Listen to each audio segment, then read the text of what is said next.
ವಿನಂತಿ. ವೆಂಕಟೇಶಣ್ಣ ಅವರು ಹೇಳ್ತಾ ಇದ್ದಾರೆ ಸೋದ್ರಪಾಲನ ಸೆಂಟರ್ಗಳಿಗೂ ಪ್ರಸಾದದ ವ್ಯವಸ್ಥೆ ಇದೆ. ಪ್ರಸಾದವನ್ನು ತಗೊಂಡು ಆನಂತರ ತಾವು ಮಾಡಬೇಕಾಗಿ ವಿನಂತಿ.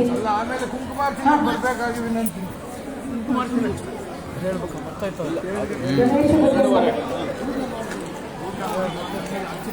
ಕುಮಾರ್ಕನ ಎಲ್ಲ ಬರ್ತಾ ಇತ್ತು.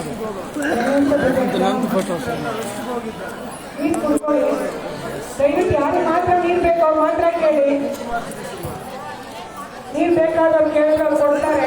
ದಯವಿಟ್ಟು ಎಡಗೇಲಿ ಕೊಡ್ಬೇಡಿ ಸರ್, ಬಲಗೇಲಿ ಕೊಡಿ ಅಂತ. ಶ್ರೇಷ್ಠವಾದದ್ದು ಗಂಗೆ. ಯಾರಿಗೆ ಬೇಕು ಅಲ್ಲೇ ಪಾರ್ಸಲ್ ಮಾಡೋಂಗ ಆ ಕಡೆ ಹಿಂದಕ್ಕೆ ಕಳ್ಸೋದು.